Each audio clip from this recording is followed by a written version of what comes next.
Moi, je ne répondrai pas aux questions de manière médiatique. Le monde est très complexe.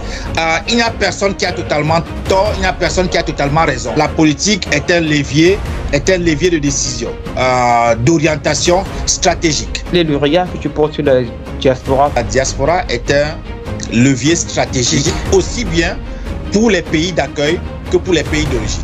Donc, partout où ça se passe, la diaspora doit y être. Quel est donc le rôle, quel est donc l'apport que moi je pourrais avoir dans la société? Nous sommes en train de travailler à la mise en place d'un projet de transport public urbain.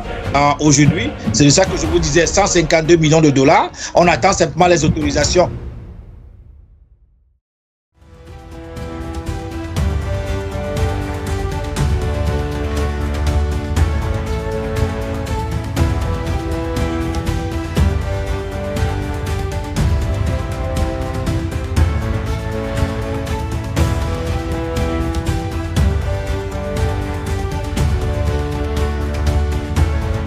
Bonjour tout le monde.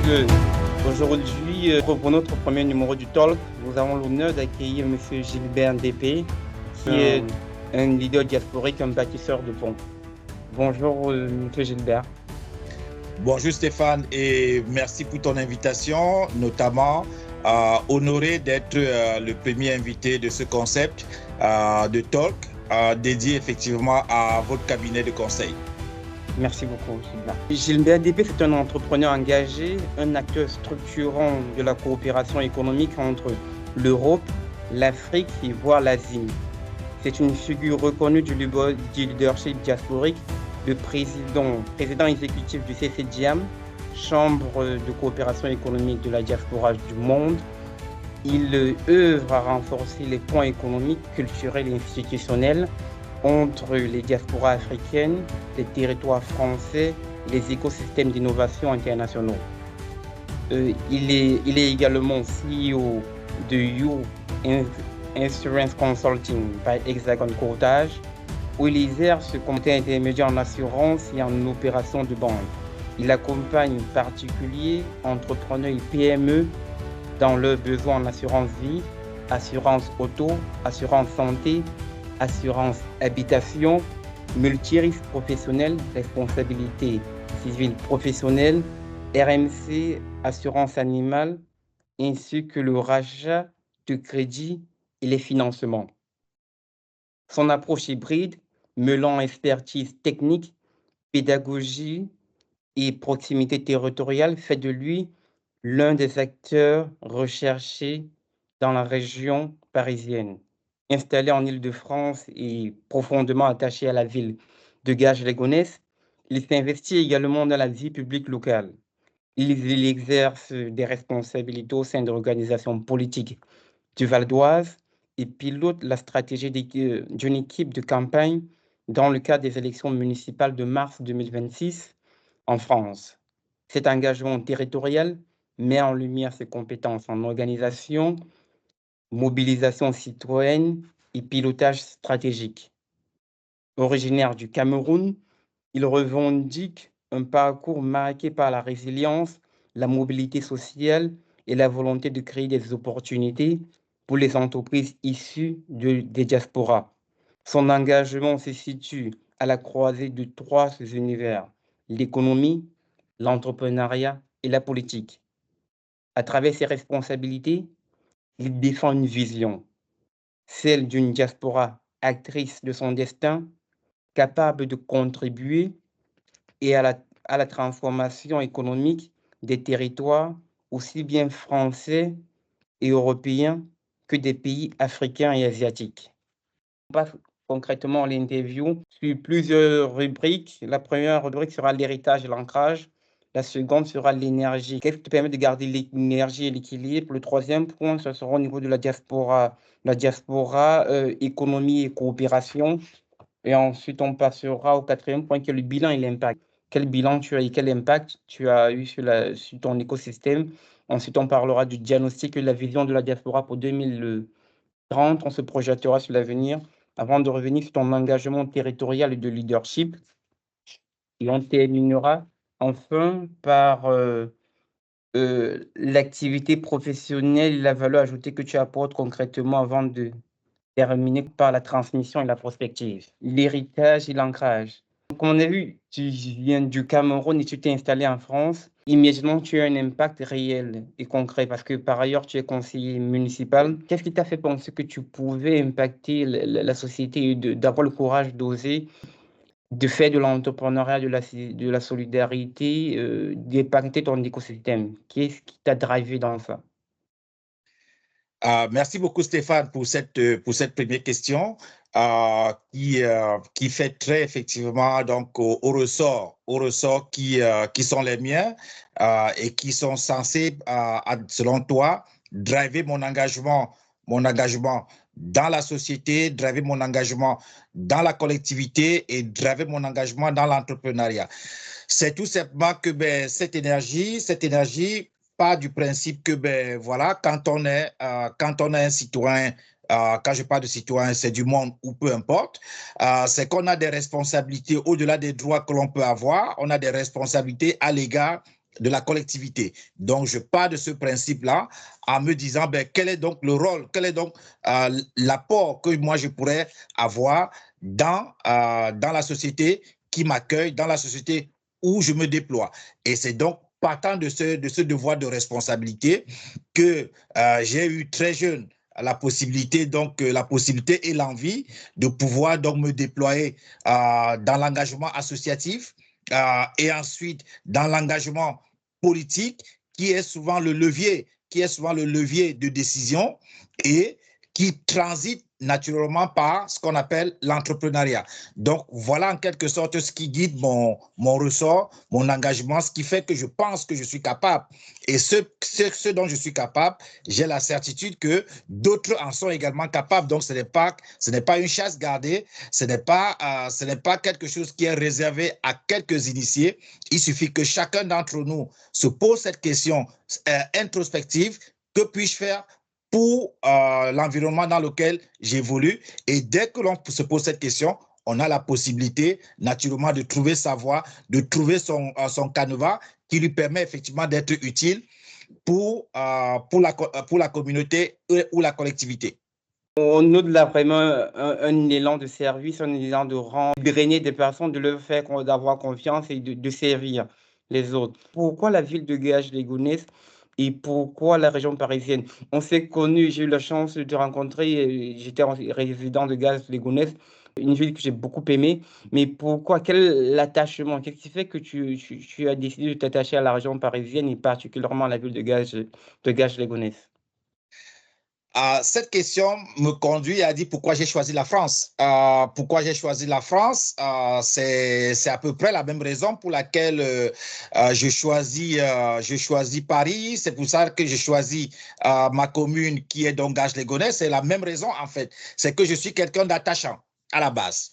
Je suis attaché à la culture, à la culture francophone et française parce que bien que à la base d'origine culturelle anglo-saxon, j'ai épousé, effectivement, j'ai trouvé cette passion de la culture française, ce qui m'a naturellement donc conduit à choisir donc la France. Et comme je le disais, je suis attachant, je me suis retrouvé à Paris et j'ai adoré Paris et naturellement la ville qui m'a accueilli de manière durable était Gage-les-Gonesse. Et donc du coup, naturellement, par cette fidélité successive, je m'attache donc effectivement à Gage-les-Gonesse où je suis ancré, comme tu l'as si bien dit, où je me suis installé socialement, mais en même temps économiquement également. Donc, du coup, je me pose plus la question pourquoi pas une autre commune? Non, je me pose plus cette question-là. Je dis, là où je suis, il y a déjà beaucoup de choses à faire. Je peux être énormément utile. Donc, pourquoi se poser encore la question de la commune d'à côté alors qu'on n'a pas encore terminé la mission de là où on est déjà? Quel est l'élément déclencheur qui te fait penser que tu es l'une des personnes indiquées pour porter les voix de la diaspora et faire le lien parfois de coopération économique? Qu'est-ce qui te fait, quel élément déclencheur tu te dis non seulement c'est nécessaire, mais tu te dis ok, je dois y contribuer en tant qu'acteur. Je vais te surprendre, Stéphane. En fait, je ne me pose pas la question de cette manière-là. Je ne me pose pas la question en tant qu'un élu, en tant que celui qui est désigné par la postérité ou bien par comment on dit ça, par Dieu pour pouvoir mener cette mission. Non, je ne me pose pas la question de cette manière-là. Moi, je me pose la question selon laquelle quel est mon rôle dans la société? Voilà comment je me pose la question. Je ne me pose pas la question par rapport aux autres. Non, je ne pose pas la question par rapport aux autres. Non, je la pose par rapport à moi-même. À quoi je sers? Voilà les questions existentielles que je me pose souvent. À quoi je sers? Pourquoi je suis déjà là, ici? Pourquoi je suis en vie? Qu'est-ce que je fais là? Et à quoi je peux servir? Et moi, de temps en temps, il m'arrive de penser, quand je pense aux autres, je me dis, c'est la même question que les autres devraient se poser. Et si chacun se pose cette question-là, l'engagement sera totalement naturel. Donc, je ne me pose pas la question en tant que Messie. Non, je ne suis pas le Messie. Je suis juste un maillon, un élément de ce vaste monde qui essaye tant bien que mal de jouer un rôle qu'il estime être le sien. Ça veut dire contribuer simplement à l'amélioration de la vie de tous les jours. Qui pourrait donc naturellement toucher des individus, mais en touchant des individus, ça touche des entreprises, ça touche des collectivités locales, ça touche un pays, ça touche des continents. Donc, voilà comment je me déploie tout simplement. Ok, non seulement pour engager les connaissances en région parisienne, mais également, y compris pour le pays d'origine. Tout à l'heure, je parlais de ton impact aussi en Asie, parce que je sais que tu es assez souvent consulté et invité par des communautés qui viennent de l'Inde ou d'autres pays pour venir remettre des trophées. Tu te sens aussi responsable d'impacter la communauté, voire ces pays d'Asie. Tu l'as dit dans ton introduction tout à l'heure, je suis président d'une chambre de commerce qui regroupe à ce jour 21 nationalités. Et ces pays, ces nationalités partent du Bangladesh en Asie jusqu'aux Amériques, avec Haïti, avec bien entendu un fort contingent africain. Donc, du coup, moi, je suis quelqu'un, je me considère comme un citoyen du monde, comme un enfant du monde, même si mon action a un ancrage quelque part, mais je ne me pose pas de frontières géographiques dans mon déploiement. Moi, je pense que l'humanité a cette force que les interconnexions peuvent se créer, des expériences peuvent se puiser à toutes les sources pour pouvoir impacter les actions qui sont à des milliers de kilomètres du lieu d'origine. Donc, voilà ce qui me guide dans l'international. Aujourd'hui, dans cette action, je permets à ce qu'il y ait des brassages culturels pour pouvoir aboutir à ce qu'on appelle l'entrepreneuriat efficient. Ouais, super, ok. Donc, merci. Mais avec tout ça, avec toutes ces activités-là, à la fois mandataire routier, mandataire social, politique, conseiller municipal, président du CCDIAN, où est-ce que tu trouves l'énergie? Qu'est-ce qui te permet de trouver l'équilibre? Comment tu fais pour trouver l'équilibre? Quelles sont les activités que tu fais qui te permettent de trouver de la stabilité, de l'énergie pour continuer d'avancer? Parce que le commun des mortels ne fait pas ça pour les autres. C'est pas évident parce que c'est extrêmement. Il faut se poser la question à quoi ça sert, mais encore faut-il avoir de l'énergie pour aller. Et on sait qu'il y a pas mal de retours qui ne sont pas parfois positifs. Et il va falloir rebondir. Où est-ce que tu trouves l'équilibre et la stabilité pour avancer? En matière d'énergie, déjà, il faut avoir une hygiène de vie. Ça part de là. Je suis un ancien sportif qui essaye de se maintenir, de se donner une hygiène de vie après le sport. Donc, en matière d'énergie physique, il y a ça. Deuxième élément, il y a ce qu'on appelle l'organisation. Et en matière d'organisation, naturellement, on doit être en capacité de s'entourer de compétences parce que tu dois bien imaginer que je n'ai pas la science infuse, je touche à des domaines divers et variés et personne ne peut dire qu'il a des compétences pointues dans tous ces domaines-là. Non, il y a l'organisation et dans l'organisation, j'ai des partenaires, j'ai des collaborateurs qui me permettent de me déployer de manière efficace et sans oublier que naturellement, j'ai mon activité professionnelle qui est dans l'entrepreneuriat, qui est donc le milieu de l'assurance, qui me permet de vivre au quotidien, moi ainsi que ma famille. Donc, c'est le cœur de mon organisation. Et après, tout le reste maintenant tourne autour de cette activité-là, que ce soit mon temps associatif avec les actions caritatives, parce que j'ai des activités associatives de manière caritative où on fait ce qu'on appelle des distributions de colis alimentaires, de colis alimentaires que nous recueillons auprès des grandes surfaces. J'ai également des activités associatives entrepreneuriales. J'accompagne en tant que mentor de jeunes personnes qui veulent avoir de l'inspiration, qui veulent savoir comment structurer leur projet entrepreneurial et les aléas auxquels ils peuvent être exposés. Donc ça, c'est une chose. Et derrière, je fais de la politique, pas pour être un champion politique. Je fais la politique parce que c'est un levier de décision, c'est un espace de ce que j'appelle souvent la veille institutionnelle, parce que ça permet d'anticiper le fonctionnement de la collectivité, ça permet de savoir les lois avant que les lois ne soient appliquées, ça permet de contribuer même à la mise en place. J'ai eu l'honneur d'être au début, par exemple, du projet naissant de la fin de vie. Vous voyez que c'est parti de chez nous, des rencontres que nous avons eues, et progressivement, ça a été porté à la fin par des députés qui n'étaient même pas de notre bord politique. Donc, c'est pour vous dire que c'est cette fierté-là de savoir que nous avons commencé à y travailler en 2020. Donc, c'est pour vous dire que c'est cette fierté-là que l'on a, que si chacun peut avoir ce qu'on appelle des convictions, des envies, des orientations sociales, il peut être en mesure soit d'initier, soit de contribuer effectivement à impulser quelque chose qui peut façonner la vie des millions de citoyens, aussi bien localement, nationalement que internationalement. Une grande fierté que nous recevons aujourd'hui l'un des initiateurs du contributeur pionnier du projet de fin de vie. C'est un honneur. J'aimerais savoir aujourd'hui pour moi et pour ceux qui vont nous suivre plus tard, c'est quel est le moment où tu as dû faire preuve de grande résilience, où en fait il y a eu des choses qui ont mis en épreuve vraiment tes convictions, tes principes de vie, et tu as dû faire preuve de grande résilience pour garder tes principes et tes convictions.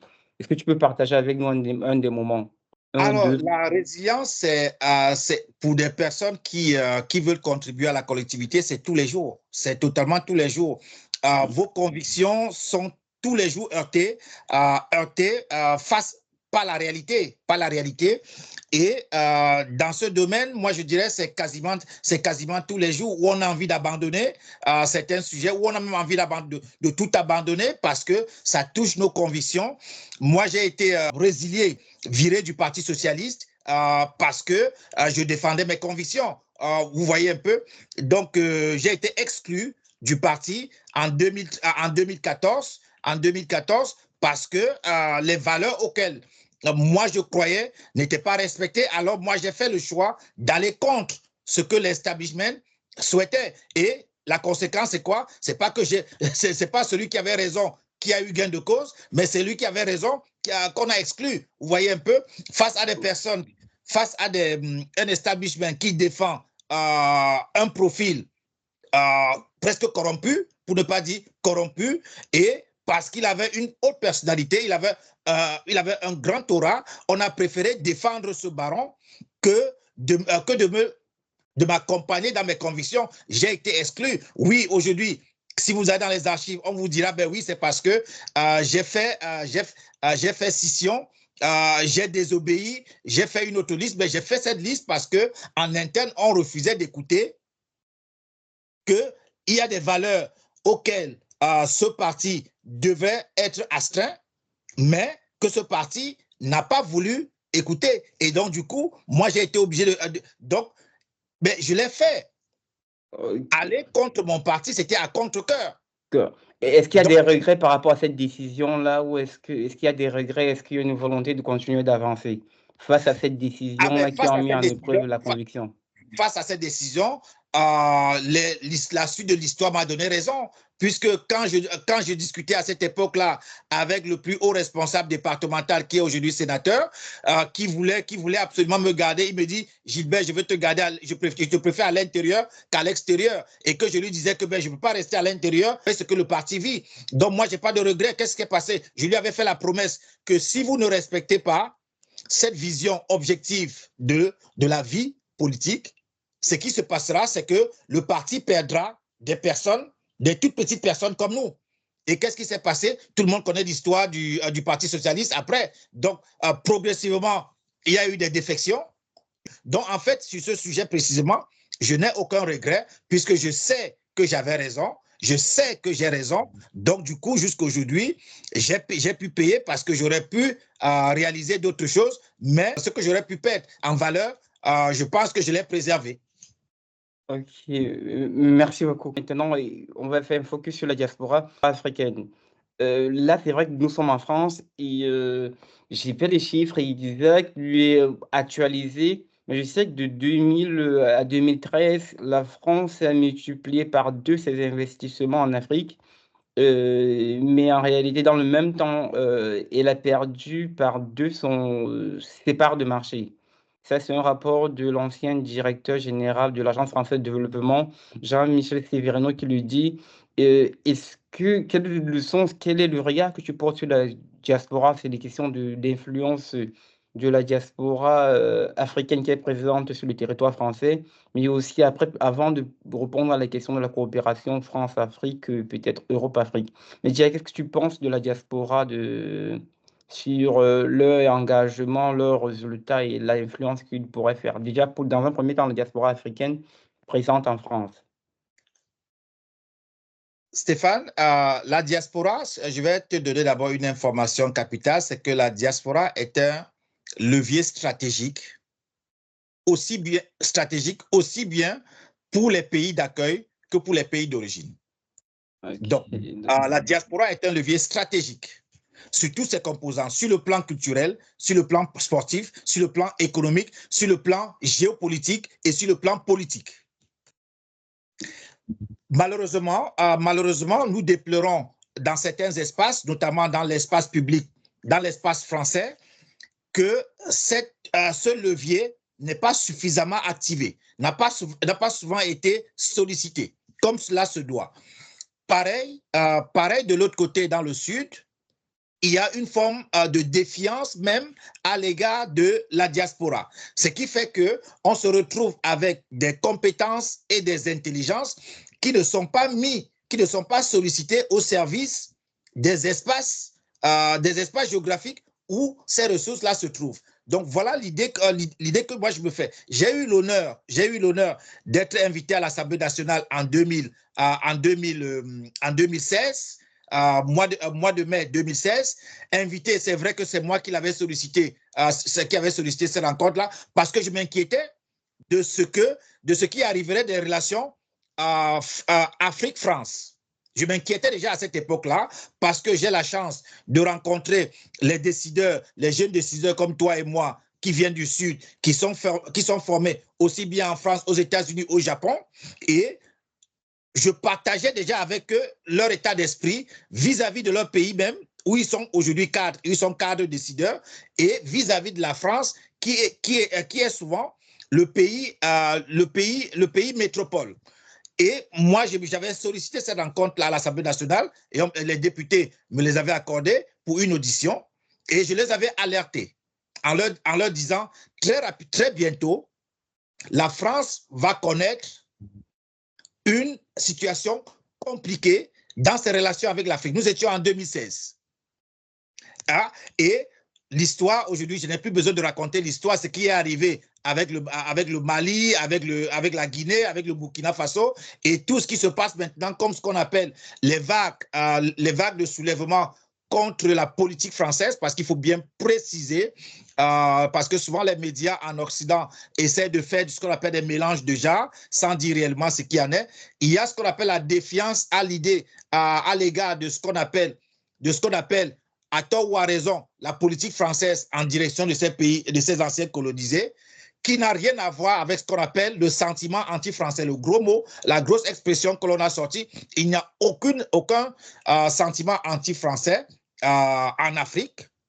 Il y a ce qu'on appelle un ressentiment à l'égard de la politique économique et la politique diplomatique française à l'égard de ces pays-là. Donc ça, c'est un message qu'il est important de faire passer et qu'on essaie souvent de faire passer, mais que la grande opinion publique européenne n'a pas toujours accès Donc, il est important de noter cet aspect des choses. Et deuxième élément, les pays du Sud qui refusent systématiquement d'ouvrir leurs institutions aux expériences de la diaspora pour servir leur pays. Et c'est ça qui fait que des deux bords, il y a ce conflit qui stérilise effectivement les relations. Personne n'est bénéfique aujourd'hui, que ce soit la France ou l'Afrique.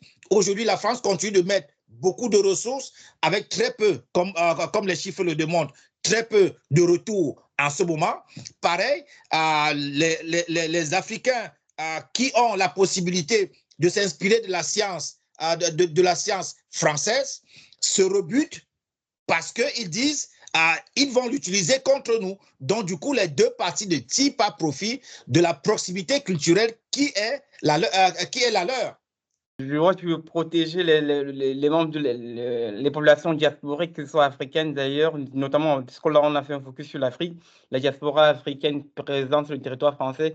Donc, pour toi, ils n'ont aucune responsabilité. Tu leur dédouanes de toute responsabilité. C'est beaucoup plus les dirigeants français, les politiques françaises, d'une part, et les politiques africaines qui empêchent le déploiement. Si j'entends bien. Moi, je ne répondrai pas aux questions de manière médiatique. En fait, c'est que il faut comprendre que la société est très complexe. Le monde est très complexe. Il n'y a personne qui a totalement tort, il n'y a personne qui a totalement raison. Ça, c'est quelque chose que l'on doit être à mesure. C'est vrai que les médias n'aiment pas ce genre de réponse parce qu'on préfère les buzz. On préfère les buzz, mais la réalité, elle est là. Est-ce que le monde, est-ce que vous direz aujourd'hui que les Américains, ils ont tort de se comporter comme ça ou ils ont raison? Non. Et vous ne pouvez pas répondre par oui ou par non. Est-ce que vous direz que la Chine a tort de se comporter ou bien raison de se comporter comme elle se comporte aujourd'hui? Vous ne pouvez pas répondre systématiquement par oui ou non. Est-ce que vous pourrez dire que la Russie a tort de se comporter comme elle se comporte comme ça avec l'Ukraine? Vous ne pourrez pas systématiquement dire qu'elle a tort ou elle a raison. Donc, il y a toujours du gris dans le monde aujourd'hui. Le monde, il est tellement complexe. C'est pour ça qu'il faut avoir une dose d'humilité quand on analyse les situations du monde. Et pour revenir à la situation de la diaspora, et c'est la raison, là vous ramenez maintenant sur notre raison d'être, notre engagement. Oui, nous avons une part de responsabilité parce que tu as cité l'un des traits de caractère qui sont les miens, la résilience. Il y a très peu de résilience. On abandonne très vite face aux difficultés. On renvoie la responsabilité aux autres. Et c'est là que nous intervenons. Là, aujourd'hui, j'étais à l'ambassade du Cameroun où là, la secrétaire particulière le directrice du cabinet de l'ambassadeur me disait, sincèrement, si on pouvait en avoir comme ça, comme vous, plusieurs, je pense que l'économie irait mieux. Mais oui, et je les comprends. Je comprends ceux qui ne viennent pas voir les institutions. C'est parce que ce n'est pas facile. Ce n'est pas facile. C'est pas évident. Mais en fait, les diasporas ont vite fait pour certains, en tout cas pour la grande majorité, d'abandonner la diaspora africaine. Et c'est ce que je leur reproche. Je leur dis, tant que vous savez que vous avez raison, vous devez insister. Insister, insister, insister, jusqu'à ce que nos vis-à-vis, votre vis-à-vis, entendent raison. Vous n'avez pas le droit d'abandonner parce que vous savez que c'est un combat juste. C'est un engagement juste. Et moi, c'est ça qui me guide en fait. Dès l'instant où j'ai la conviction que ce pourquoi je me lève est juste, non, je ne m'arrête pas de le répéter jusqu'à ce qu'on m'exclue. Ok, super. La preuve, c'était le PS. Dernièrement, avec Renaissance, j'ai quitté mes fonctions de secrétaire général du département parce que j'ai refusé ce que l'establishment voulait. Donc, moi, et aujourd'hui, ce qui se passe dans le département, sur le segment Renaissance, tout le monde, on me donne raison aujourd'hui. Ça c'est quelque chose d'il y a à peine un an que j'ai quitté mes fonctions de secrétaire général. Donc, on me donne raison aujourd'hui, puisqu'il y avait des gens qui estimaient que, ben voilà, je n'avais pas à donner des consignes à quelqu'un qui n'était pas adoubé par le parti. Ok, donc justement, et c'est ce que je reproche aujourd'hui à la diaspora. La diaspora a envie. Il y a des énergies qui sont là, mais elle n'est pas suffisamment résiliente. Elle n'est pas suffisamment résiliente pour atteindre ses objectifs. Ok, de forte conviction et de la résilience. Justement, tu as parlé de l'ambassade du Cameroun en France. Juste, on t'a vu récemment accompagné d'une délégation pour aller voir en séance de travail avec l'ambassade du Cameroun en France. Est-ce que tu peux plus nous dire, plus nous parler de cette séance de travail? Qu'est-ce qui en est ressorti? Quelles sont les perspectives à venir? Donc, je vais d'abord commencer déjà par remercier cette mission diplomatique parmi tant d'autres. Il y a la mission diplomatique de Côte d'Ivoire, il y a la mission diplomatique de RDC, avec lesquelles je travaille très régulièrement, mais je tiens tout particulièrement à exprimer ma gratitude à son Excellence Magnus Ekbou, qui est donc l'ambassadeur du Cameroun en France, à Paris, qui très régulièrement nous a ouvert ses portes pour travailler effectivement à développer les réseaux d'échange économique entre le Nord et le Sud. Donc, et très récemment, au fin décembre, effectivement, nous étions fait le bilan de l'année 2025 avec lui. Et bien entendu, on en a profité pour introduire les projets qui devraient se mettre en place en 2026. Et nous avons donc reçu tous ces satisfaits, tous ces encouragements et même effectivement des accompagnements de sa part. Aujourd'hui, nous travaillons avec lui sur la mise en place d'une plateforme qui permettrait la rencontre entre des jeunes étudiants, camerounais de son pays, qui pourraient mettre en contact avec les aînés qui sont déjà sur le terrain de l'entrepreneuriat pour leur faciliter l'intégration dans le monde professionnel. À travers, par exemple, du mentoring, à travers, effectivement, ce qu'on appelle des recommandations. Les recommandations ne sont pas des gros mots, c'est en fait un mécanisme social, naturel, parce que la recommandation suppose qu'on connaît la personne que l'on recommande vers une autre organisation. C'est aussi simple que ça. Et ça donne plus de crédibilité, ça donne de l'efficacité, effectivement, dans l'intégration des uns et des autres. Donc, c'était les séances de travail habituelles, mais celle-là a été symbolique parce que ça marquait la fin d'année et l'ouverture de la nouvelle année. Et donc, oui, nous avons des sujets sur lesquels on pourra en discuter plus tard. Mais oui, donc nous travaillons ensemble. On a des missions économiques qui partent. Il y a une mission qui part demain. C'est pourquoi j'ai été à l'ambassade, effectivement, je vous l'ai dit tantôt, aujourd'hui pour récupérer les visas des partenaires anglais, français et algériens qui ont une grosse mission économique avec la CNPS au Cameroun et bien entendu dans le cadre d'un grand projet industriel sur le Cameroun. Okay. Et donc, ça veut dire, on voit très bien les axes, tu as anticipé sur les pistes qu'on pourrait utiliser pour renforcer les liens de partenariat économique entre l'Europe et l'Afrique. Est-ce que tu peux un peu plus t'étendre dessus? Quelles sont les orientations, des recommandations fortes et voir les pistes, les résultats que commence à avoir le CCDIAM sur ces questions-là? Alors, la première des choses, c'est que aujourd'hui, nous travaillons à travers la CCDIAM, nous travaillons avec des fonds d'investissement qui sont capables d'accompagner l'économie de nos pays.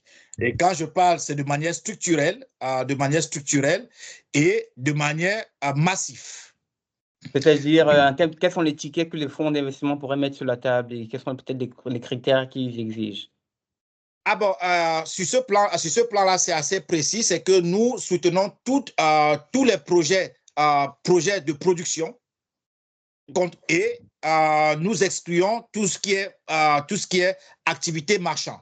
Donc, de l'import-export, de l'achat-revente, tout cela, c'est les secteurs sur lesquels nous n'intervenons pas. Par contre, tout ce qui est économie de production, tout ce qui est projet industriel, projet infrastructurel, projet immobilier, alors là, effectivement, c'est les sujets sur lesquels nous intervenons. Et notre ticket, c'est un minimum d'1 million d'euros. C'est vraiment le plus petit. Et là, par exemple, aujourd'hui, je travaille sur un projet de 152 millions de dollars. Donc, pour vous dire jusqu'où est-ce qu'on peut aller. Je parle de 152 millions de dollars. Donc, voilà. Et entre les deux, entre ces 1 million et ces 152 millions, il y a plusieurs autres projets intermédiaires 30 millions de dollars avec un grand industriel, très reconnu dans le pays, 25 milliards de francs CFA avec un groupe de jeunes Camerounais d'origine, mais basés en France, qui veut révolutionner effectivement le secteur agricole à travers la production de la farine de la manioc à utiliser donc dans la fabrication du pain dans le cadre d'un gros plan stratégique du Cameroun, ce qu'on appelle la SND30, la stratégie nationale de développement de 2030 que tu annonçais, qui invoque ce qu'on appelle l'import substitution. Donc, ce projet-là s'inscrit totalement dans cette vision politique de l'État camerounais qui souhaite substituer progressivement les importations par les produits locaux. Et nous sommes très fiers, très heureux de pouvoir participer à cette multitude de projets et infrastructures où aujourd'hui notre consortium, mais là la CCDIAM n'intervient pas, mais notre consortium par exemple est sollicité sur les études des voies de contournement de la ville de Yaoundé. Vous savez, la ville de Yaoundé est en train de s'agrandir et a vocation effectivement à se reconstruire dans les années qui viennent. Donc, notre consortium a été chargé par l'État camerounais pour mener les études préalables et c'est des projets de ce type sur lesquels nous intervenons. On a également eu la possibilité, et le projet n'est pas encore fermé, d'intervenir sur la construction d'un hôpital de référence dans les faubourgs de Yaoundé également, sollicité sur la sollicitation d'une confession religieuse qui souhaite participer à ce qu'on appelle la réduction ou le cantonnement des évacuations sanitaires qui se pratiquent beaucoup dans ce pays qu'est le Cameroun et notamment en Afrique centrale. Ok, super. Est-ce qu'on peut avoir plus d'informations? Parce que là, il y a la CCDIAM, je me rends compte, mais après, il y a un autre consortium. Si vous pouvez avoir donné un mot sur le consortium qui a mis sur pied, sans dévoiler tout, rentrer dans tous les secrets, mais quels sont les principales composants des parties prenantes de ce consortium-là? Et quelle est sa vision, quel est son objectif? On note bien qu'il travaille avec les autorités camerounaises au plus haut niveau. Nous avons au cœur de cette galaxie, il y a le fonds d'investissement que l'on appelle Yunus SA, qui est basé au Luxembourg. Et avec délégation à Bruxelles. Okay. Et dans cette galaxie, la CCDIAM est la composante qui mobilise les ressources et des projets des diasporas. Okay. Et c'est là tout modestement que j'interviens. Et les autres composantes maintenant, c'est tout ce que vous pouvez connaître comme public. Les plus grosses banques de la place de Singapour, de Paris, de Londres, où j'ai des partenaires que j'ai accueillis aujourd'hui sur Paris et qui viennent transiter pour récupérer leur visa et partir sur le Cameroun. Donc, voilà, en quelque sorte, c'est une galaxie et notre mécanisme consiste à rassembler, lever des fonds, trouver des partenaires qui peuvent réaliser un projet et bien sûr les flécher vers un territoire qui peut être le Cameroun, qui peut être le Gabon, qui peut être la Côte d'Ivoire, qui peut être la RCA. Moi, je vous parle de quelques pays sur lesquels je suis, quelques projets. Donc, voilà, en quelque sorte, comment est-ce que nous fonctionnons. Donc, vous pouvez retenir ce nom, Yunus SA, qui a toute une galaxie qui intervient dans beaucoup de pays. Aujourd'hui, si vous allez sur Internet, vous trouverez beaucoup d'articles de presse qui, naturellement, a été primé même la semaine dernière comme meilleure entreprise en innovation financière au Cameroun pour 2025. Donc, l'article de presse est un peu partout depuis ce lundi. Wow. C'est vrai que je découvre que c'est un très bel acteur et merci de partager cette information avec nous. Là, j'aimerais savoir d'une façon ou d'une autre, est-ce que c'est possible? En quoi est-ce que la ville de Gage de Goins, voire le territoire du Val d'Oise, pourrait prendre participation, voire la région parisienne, sur ce type de collaboration nord-sud? Est-ce qu'elle elle est invitée d'une façon ou d'une autre à participer? Est-ce qu'elle aurait que ce soit en termes de financement, que ce soit en termes de partage d'expertise ou d'expérience, ou alors d'entreprises sur le territoire en Île-de-France qui seraient prêts à aller en Afrique? Je me rappelle, et c'est l'occasion pour moi de remercier. En 2022, on a travaillé sur un appel à projet de l'AFD, l'Agence française de développement, sur un appel à projet d'1 million d'euros qu'on orientait vers l'Afrique, notamment vers le Cameroun.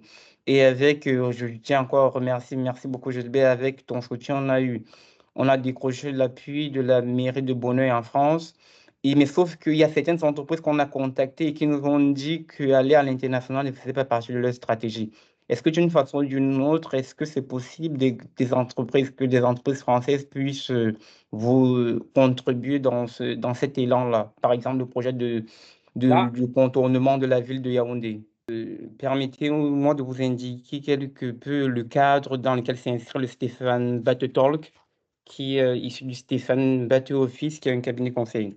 Donc, Stéphane Batte Office, d'un cabinet conseil qui développe plusieurs axes d'action pour accompagner l'organisation, les dirigeants d'entreprise, les responsables de territoire dans leur enjeu d'analyse, de conception, de projets, de recherche de financement, de performance, de gouvernance et d'impact.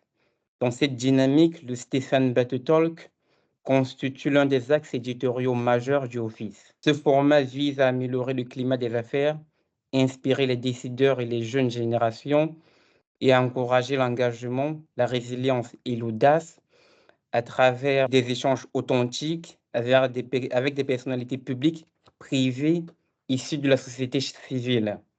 À travers le mantra « Trust Yourself », le talk expose les parcours, les visions et les énergies de celles et de ceux qui façonnent l'économie, les territoires, les institutions de demain. Là, Stéphane, tu poses effectivement toute la question qui répond à celle relative à mon engagement politique. Moi, je te disais qu'en fait, la politique est un levier de décision, d'orientation stratégique. C'est pour ça que je fais de la politique, exactement cela. Donc, quand tu t'interroges sur les liens que peuvent avoir les activités business à l'international et mon territoire, je te dis, bien évidemment, je suis sur un territoire qui a la plus grosse diversité ethnique en France et par ricochet en Europe. Il y en a à peu près 68 origines ethniques. Nous sommes sur un territoire qui a 28% de taux de chômage, donc une jeunesse dynamique qui ne demande qu'à être exploitée. Et donc, moi, si je suis maire, et ça fait partie de mon programme, on va peut-être y retourner. Moi, j'ai introduit, par exemple, la mise en place, j'ai fait la proposition de la mise en place d'une chambre de commerce locale. Donc, le but, effectivement, est de faire ce que tu es en train sur lesquels tu es en train de t'interroger, faire le lien entre ce territoire-là et naturellement les entreprises en leur disant venez chercher de la ressource, de la matière, vous qui voulez aller en Afrique, ben là vous avez des jeunes gens qui ont des affinités sociologiques et psychologiques avec l'Afrique qui peuvent vous aider à accélérer effectivement votre installation ou bien vos activités sur Paris, des jeunes qui n'auront pas besoin de s'acclimater quand ils seront en expatriation.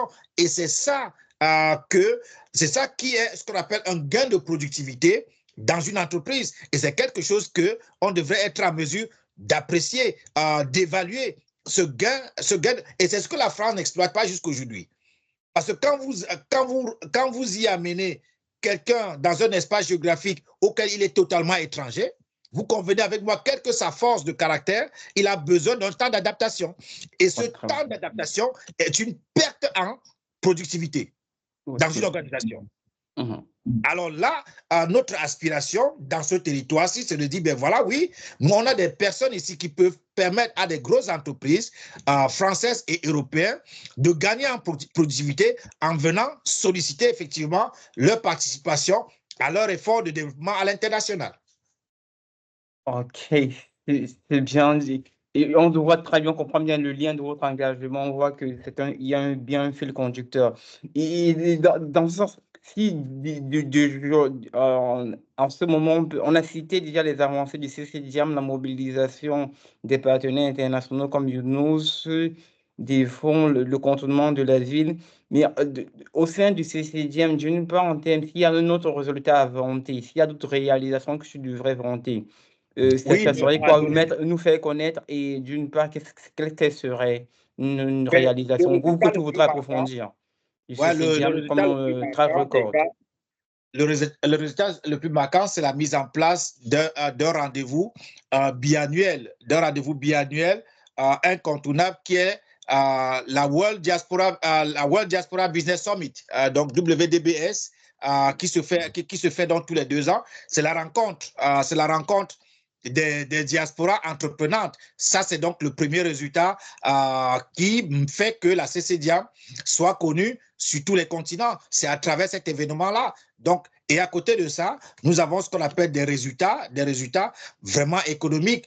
Quand je vous dis que aujourd'hui, la CNPS est en train de diversifier ses activités et une partie de ces activités-là passe par nous.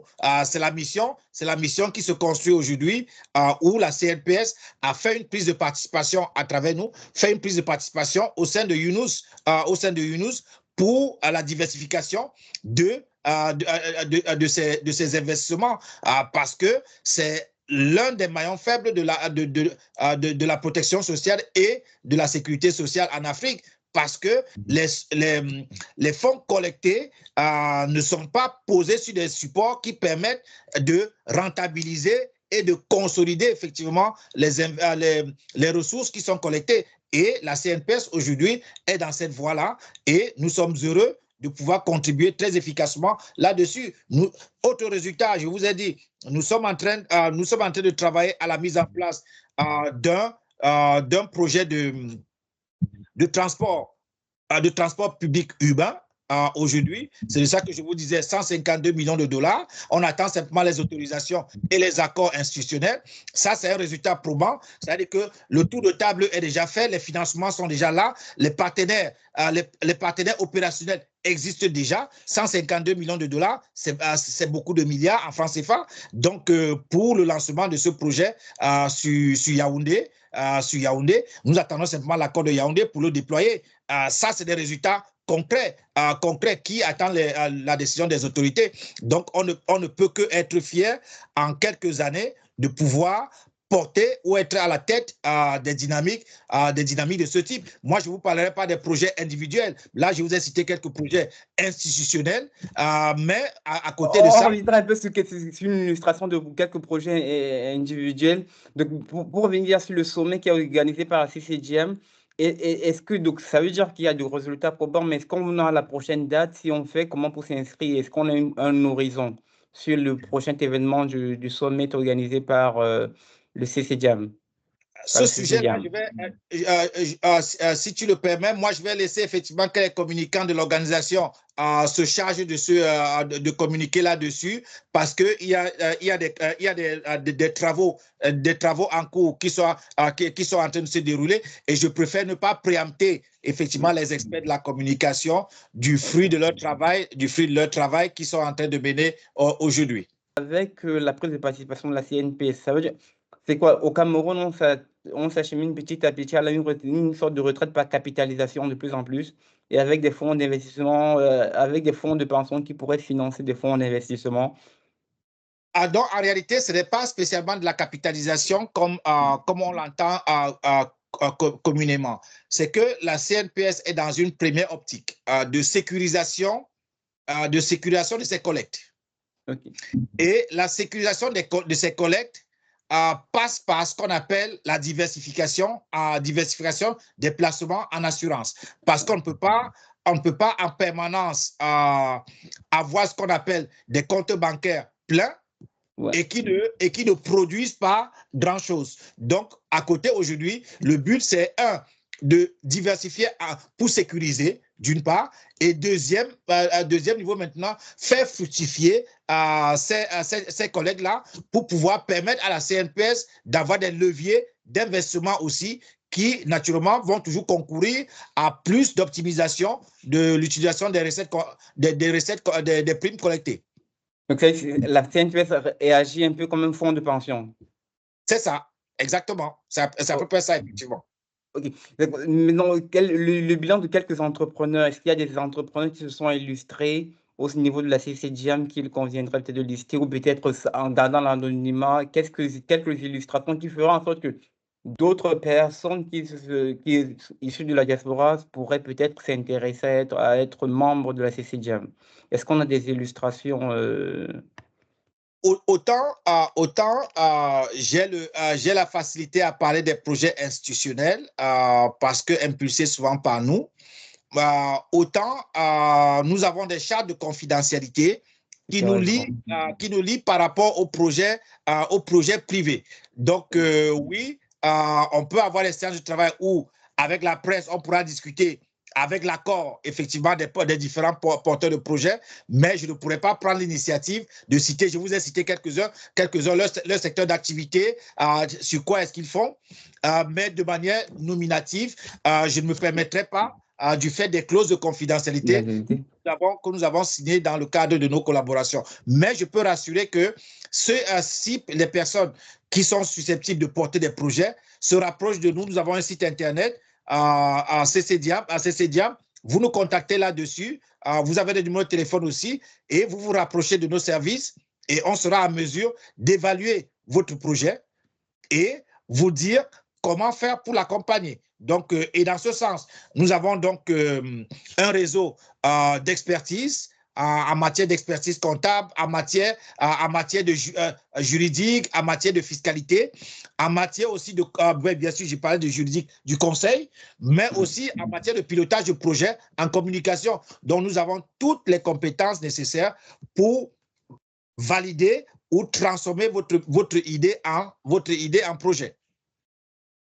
Ok, d'accord. C'est tout un écosystème déjà très bien défini. Donc, les principales raisons ça, on l'a vu sur le guide d'engagement de la CCDiam parce que vous vous sentez. Mais pourquoi avoir à un certain moment dû créer la CCDiam? C'est vrai que l'écosystème, on avait plus de 68 origines, nationalités d'origine au niveau du Val d'Oise. Et la CCDiam vise à répondre, quelle est la valeur ajoutée concrète du CCDiam par rapport à ce qui se faisait déjà avant? Alors, un instrument comme la CCDiam, malheureusement, ne continue de ne pas exister aujourd'hui. Nous avons l'exclusivité de ce positionnement-là. Donc, le fondement est l'ouverture de l'entrepreneuriat à des multitudes de cultures. Ça n'existe pas. Vous allez trouver des organisations qui sont nationales, qui sont régionales, mais vous ne trouverez pas encore d'organisations qui s'interconnectent, qui s'ouvrent culturellement pour prendre ce qu'on appelle des bonnes pratiques de chaque culture afin de faire booster un projet entrepreneurial. Ça n'existe pas encore. Et c'est la raison pour laquelle on s'est inventé, parce qu'on a la conviction, et on a toujours eu la conviction que on a la possibilité d'apprendre des bonnes pratiques des autres. Alors, pourquoi pas faire une somme de bonnes pratiques pour avoir ce qu'on appelle des projets les plus lumineux? Donc, du coup, à partir de là, une expérience comment entreprendre, comment les Bangladais font pour booster leur économie, leurs activités économiques. Est-ce que le Malien ne pourrait pas s'inspirer? Comment est-ce que aujourd'hui en France, c'est une entreprise, un businessman d'origine haïtienne qui fabrique le seul champagne, qui est le seul à fabriquer un champagne en France. Donc, ça, c'est des questions qu'on doit se poser. Il faut aller vers ces cultures-là pour comprendre comment est-ce qu'ils ont fait pour réussir tel aspect ou tel autre aspect. Parce que vous savez que souvent, dans l'entrepreneuriat, souvent en diaspora, vous verrez qu'il y a une forme de spécialisation, une forme de spécialisation naturelle. Mais ce n'est pas naturel, c'est dû effectivement à ce qu'on appelle des traits sociologiques. Alors, pour faire cela, pour pouvoir faire au mieux, les autres ont envie de savoir comment telle communauté fait pour pouvoir être positionnée dans ce qu'on appelle la grande distribution, par exemple. Et nous sommes fiers aujourd'hui de savoir qu'on a la petite distribution qui se met en place, mais portée par des Africains. Aujourd'hui, vous entrez dans un magasin, vous pensez que c'est le magasin d'un Pakistanais, mais en fait, c'est un gars malien, qui en est propriétaire. Donc, on copie le même concept, mais porté par les uns et les autres. Ok, de partage de compétences, de partage de transfert de connaissances, donc le partage d'expérience. Et là, justement, on arrive sur la partie, on approfondit le Diaspora 2030.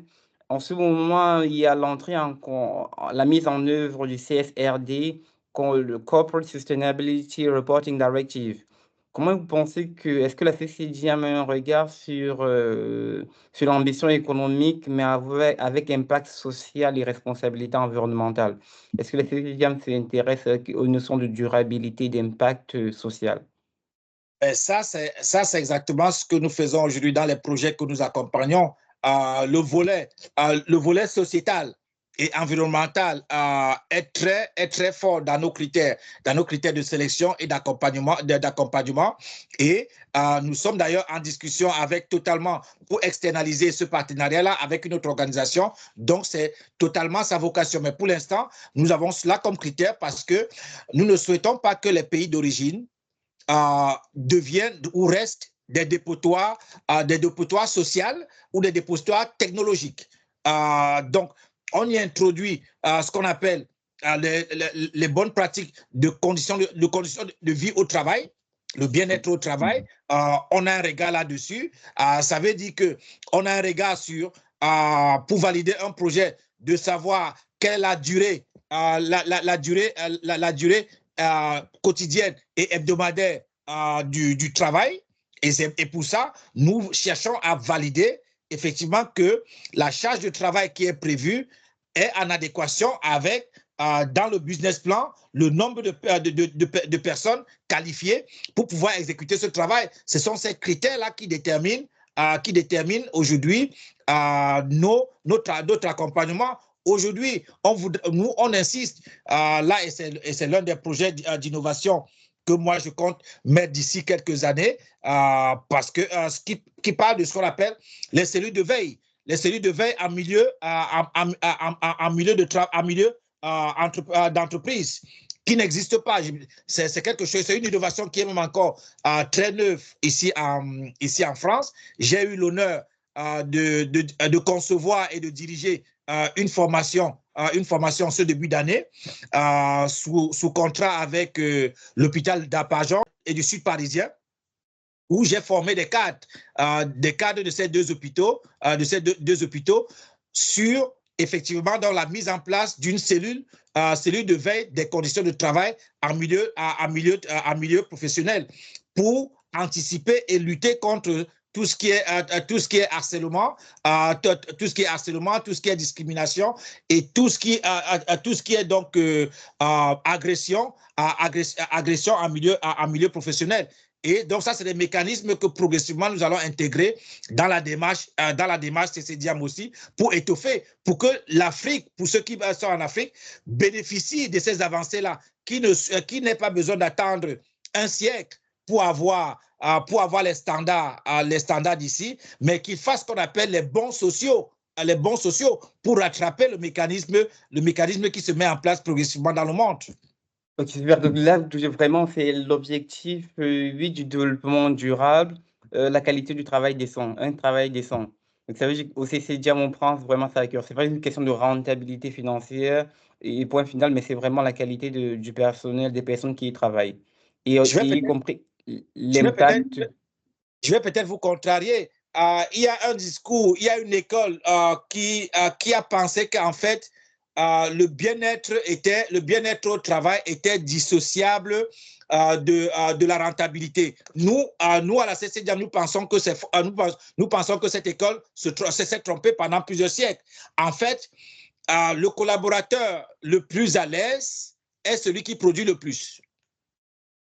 Donc, plus on est bien à son poste de travail, mieux on produit. Donc, nous avons la conviction que c'est un paramètre qui est indispensable, effectivement, dans la création de la richesse. Donc, c'est ça notre école et nous pensons ne pas nous tromper là-dessus.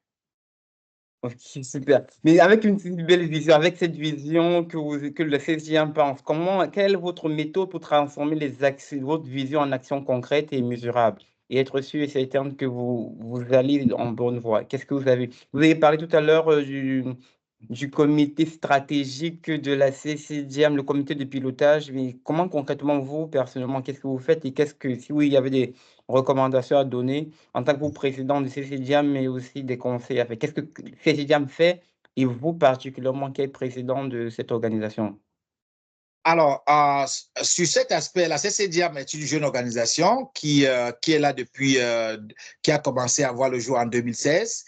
Et comment est-ce que nous veillons à ça?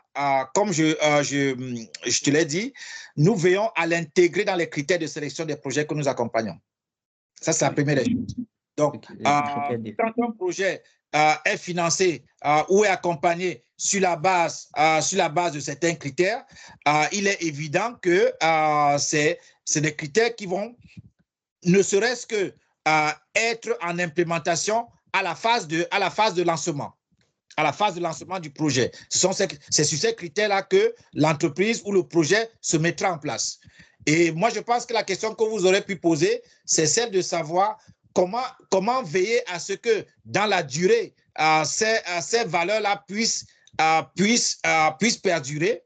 Ça aurait été la question la plus pertinente. Oui, et oui, ça, c'est la réflexion que nous sommes en train de mener aujourd'hui en se disant qu'est-ce qui nous garantit que ces critères sociétaux vont perdurer au sein de ces projets. Là, naturellement, on projette de mettre en place ce qu'on appelle des observatoires, un observatoire de veille des entreprises accompagnées et pourquoi pas mettre en fait ce qu'on appelle cet observatoire est un caractère communicationnel qui alerte, un rôle d'alerte vis-à-vis des autorités pour leur dire, ben voilà, nous pensons que nous avons accompagné un projet il y a 5-10 ans.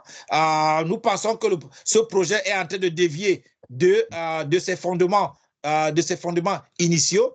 Est-ce que vous ne pourrez pas regarder s'il y a des dérives qui soient en marge de la loi? Et moi, je pense que c'est une première étape comme ça que nous pourrions faire.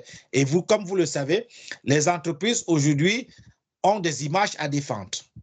Une image à défendre. C'est devenu quelque chose de très important dans ce qu'on appelle de branding sociétal. Et donc, nous comptons sur ce que l'on pourrait appeler ici en France le name and shame, le moment venu, pour dire, ben voilà, une entreprise ne voudrait pas que son nom se retrouve en haut de la pile parce qu'on est en train d'en parler négativement. C'est l'aspect awareness, l'aspect notoriété de l'entreprise. Qu'est-ce que les gens en pensent? C'est très, très intéressant sur l'impact environnemental. Mais ça, c'est bon, c'est suivi pour la stratégie de pilotage à ce niveau-là. Mais il y a un autre pan, parce que on parle de finances durables et comme vous avez entendu dire l'impact sociétal, le caractère de la durabilité.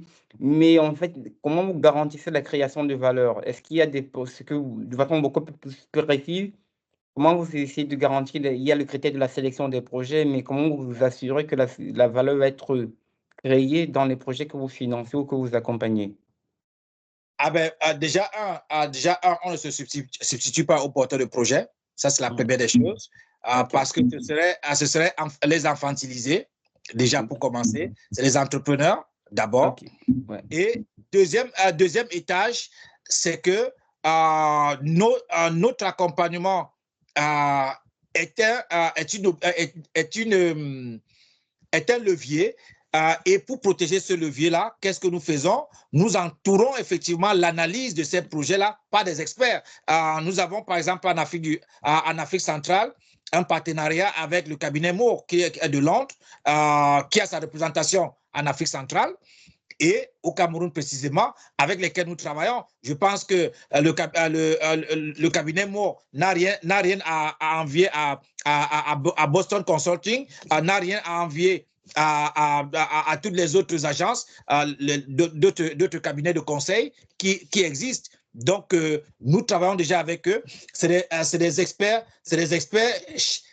comptables et conseillers financiers chevronnés qui ont 20, 30 ans d'expérience terrain et qui entourent donc les projets de tous les garanties pour que nous puissions nous y lancer. Ils font des business plans, c'est-à-dire que vous venez avec votre business plan qui est passé au crible par ces cabinets-là pour s'assurer que ce que vous nous avez soumis est en adéquation avec la réalité du terrain. Nous avons des missions sur le terrain. Je vous ai dit que l'État nous a sollicité pour des études. Oui, on a des expertises pour faire des études terrain, pour faire des validations. En ce moment, on a une mission sur le terrain au Cameroun en ce moment sur un projet d'un gars de la diaspora qui voudrait investir un petit montant de 1 million 200 000 euros sur un projet immobilier. Ils sont allés hier dimanche. Des experts comptables et les experts immobiliers sont allés visiter le bien à Bonabéry hier dimanche et j'attends le business plan. J'attends le business plan de cela, soit tard ce soir, soit demain matin. Donc, voilà, on entoure effectivement des projets de toutes les sécurités nécessaires à travers ou avec le soutien des experts métiers. Donc, parce que notre engagement financier doit être sécurisé. Bien entendu. Ok, très bel accompagnement, très bel écosystème. Et d'après, comment la diaspora peut-elle renforcer donc son influence dans les discussions économiques, non pas nationales, mais au niveau international? On a vu que vous organisez déjà le summit, mais dans votre vision pour 2030 et au-delà, quelles sont les pistes que vous préconisez pour que la diaspora puisse avoir un impact beaucoup plus intéressant au niveau des discussions internationales? La diaspora, comme tout groupe social, pour continuer d'avoir de l'impact, c'est d'être là où ça se passe. Et être là où ça se passe.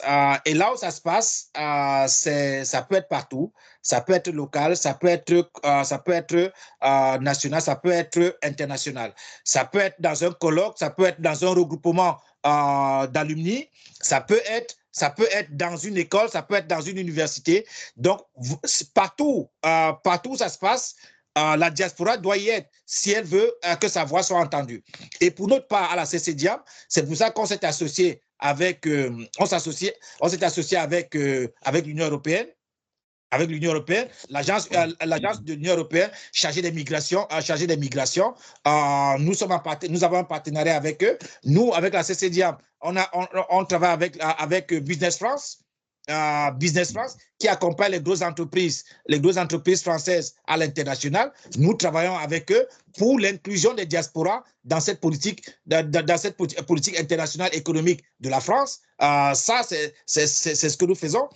Nous sommes en relation avec le cousin du MEDEF camerounais qui est le GCAM. Nous avons des séances de travail et grâce à eux, la CCDIAM a été présente au Forum de développement de Bafoussam, avec qui j'étais encore en échange, le maire, j'étais en échange hier soir encore, parce qu'il présentait son nouveau plan de développement pour sa cité. Donc, ce sont ces échanges-là. La diaspora veut entendre, aujourd'hui, elle doit être là où ça se passe. On a vu que la France vous a accueilli, notamment la ville Gage-Légonesse, donc qui est au sein du département du Val d'Oise. Vous dites, OK, vous êtes senti bien accueilli, vous voulez contribuer. Est-ce qu'il y a des éléments clés qui vous ont, plus que par le passé, vous direz qu'il faudrait que vous investissiez dans cette localité? C'est vrai que vous avez parlé de 68 origines, donc de personnes qui viennent de 68 pays. Descendants de 68 pays. Mais qu'est-ce qui est l'élément marquant qui vous fait croire que pour ça vous engager dans la ville de Gage-Légonesse? Et avec une autre question, quelles sont les compétences que vous mobilisez dans votre rôle de directeur de campagne pour le collectif que vous organisez? On rappelle que nous sommes plus ou moins dans une période des élections municipales avec une petite droite de réserve qui s'impose sur quel est le candidat que vous soutenez. Je ne sais pas si on pourrait vraiment le dire. Ça ne sera pas sauté, mais vous, concrètement, je ne soutiens pas un candidat. Je ne soutiens pas un candidat. Je suis candidat. Je me considère comme candidat pour une élection. Je travaille avec un groupe, un collectif. Un collectif, c'est une candidature que je ne prépare pas que depuis aujourd'hui. C'est une candidature que je travaille que je travaille depuis des années. Et donc, et pour atteindre ces objectifs-là, on est obligé de s'entourer de personnes qui peuvent à un moment donné avoir des positions X, Y ou Z. Donc, c'est cette dynamique-là qui m'a toujours guidé. Ça veut dire que celle où je me retrouve dans un espace où j'ai mon opinion à donner, j'ai ma voix à porter et je me refuse de suivre une dynamique. Je préfère participer à une dynamique que de la suivre, en fait. Donc, partout où je suis passé, c'est à peu près ça. Et là où on m'accepte, c'est là où on accepte que je participe. Là où on voudrait que je suis, non, très vite, je me lasse et puis je cherche une autre voie. Donc, non, aujourd'hui, je suis dans une liste que nous avons constituée, que je vais finaliser là d'ici demain pour pouvoir donc déposer liste de 43 gageois qui vont à la conquête de la municipalité une fois de plus, avec Dean Nguyen, qui est d'origine indienne et vietnamienne. Donc, avec Karim, qui est d'origine algérienne, avec comment on l'appelle, Catherine, qui est d'origine thaïlandaise, avec Derek, qui est d'origine marocaine. Donc, c'est autant d'énergie que nous mettons en place pour pouvoir atteindre nos objectifs. Et je suis heureux aujourd'hui d'être gageois. Ce qui m'a permis, c'est de gage que je suis devenu aujourd'hui délégué départemental du Val d'Oise, du Parti démocrate et progressiste, dont tu connais très bien le président aujourd'hui, qui va aussi lui à la conquête de la ville de Suresnes, qui est donc vice-président du Sénat, qui est donc un ami personnel. Voilà, donc voilà comment est-ce qu'on se déploie pour avoir ce qu'on appelle cet ancrage et mériter effectivement la confiance de ses concitoyens. Quelles sont les compétences de leadership que ça requiert à pouvoir mobiliser autant de personnes, construire ce type d'écosystème-là? Il faut être un excellent manager. Et vous savez ce que c'est qu'un manager. Un manager n'est pas spécialement un technicien opérationnel, mais c'est un rassembleur. Un manager, c'est quelqu'un qui est technicien des hommes, qui connaît les hommes, qui sait tirer le maximum et le positif de chaque individu qui l'entoure. Donc, c'est ça l'essentiel des compétences qu'il requiert. C'est la connaissance des êtres humains et de vouloir en tirer le meilleur de chacun, en sachant que chaque être humain a un bon en lui. Et comment on fait qu'il y a des tensions quand les gens, on sait que parfois les hommes peuvent avoir des intérêts divergents, comment on fait pour les maintenir et qu'il y a des tensions où tout le monde veut aller de son côté? Quelle est l'astuce, quelle est la touche qu'il faut pour résoudre, pour mettre tout le monde ensemble? Au-delà de les connaître, quelle est l'action qu'il faut prendre? C'est de partager la vision qui rassemble, les objectifs communs. Parce que si on cherche ce qui nous divise, il y en a toujours. Mais il faut toujours amener les gens à s'accrocher sur ce qui les rassemble. Et ce qui les rassemble est toujours ce qui est le plus important. Donc, dès qu'on réussit effectivement à dire, ben oui, je vous comprends, je comprends ce que tu dis, mais en fait, en attendant d'atteindre ce que toi tu dis, commençons par ce sur quoi tout le monde est d'accord. Et après, on traitera ce qu'on appelle en négociation commerciale des objections par la suite. Et c'est ça qui conduit effectivement à la réussite des projets. Et par exemple, quels sont les leviers essentiels pour renforcer la cohésion et la confiance locale, le dynamisme, notamment la ville de Gage-les-Gonesse? Que tu dirais, quelles sont déjà la vision de la liste, mais surtout aussi pour toi personnellement, qu'est-ce que tu penses comme levier essentiel pour renforcer la cohésion sociale, la confiance locale, le dynamisme économique de la ville de Gage-les-Gonesse? Moi, je dirais, c'est les sujets sur lesquels je suis interrogé régulièrement. Sur nos territoires, je rêve de donner l'autonomie économique, je ne dis pas financière, l'autonomie économique à chaque citoyen. Ça peut être utopique, mais quand on a un idéal, c'est qu'on essaie d'aller le plus loin possible. Parce que, et ça me renvoie à la raison, de ma raison d'être ici. La France est un pays dit démocratique, mais quand on se rend compte que cette démocratie-là devient une utopie dans un environnement de souffrance sociale, ce rêve démocratique devient une chimère parce qu'elle n'est plus réelle, parce que les choix des citoyens, des individus est guidé effectivement pas par la conscience, mais par les besoins de base. Et ça, c'est navrant. Donc, mon idéal, as-tu posé la question, c'est de pouvoir contribuer à donner de l'indépendance économique à chaque citoyen pour que derrière, il puisse avoir ce qu'on appelle le libre arbitre. Parce que si tout le monde a un libre arbitre, alors on est en mesure de créer un environnement ou une société beaucoup plus juste et beaucoup plus apaisée. Donc, quels sont les leviers que tu penses les plus utiles qu'il faudrait actionner pour arriver à cette fin-là, à rendre tout le monde indépendant d'un point de vue économique? Oui, je parlais de la liberté économique. Et cette liberté économique, je t'ai parlé au début de 28% de taux de chômage sur ce territoire.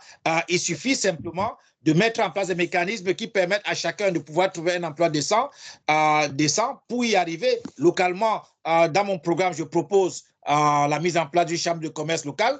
Voilà des choses concrètes qui vont participer, qui sont des leviers qui permettront effectivement d'attirer les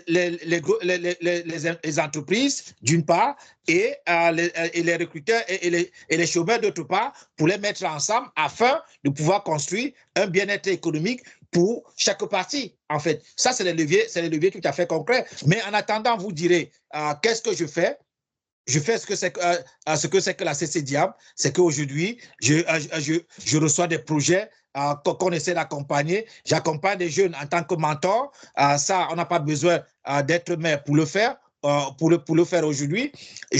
J'accompagne les familles dans la gestion de leur budget en tant que gestionnaire de risque assureur. Donc, je les accompagne dans la gestion de leur budget. Et vous allez me demander comment ça se fait. Non, vous pouvez. Je vais si je prends le relevé bancaire d'une famille et je leur dis les dépenses utiles et les dépenses inutiles. Et là-dessus, effectivement, et on en trouve, ça permet qu'une famille qui était de 20 € au rouge passe à 50 € au vert à la fin du mois. Donc, c'est ça. Il y a des outils, il y a des leviers comme ça. Et ça c'est mon activité au quotidien.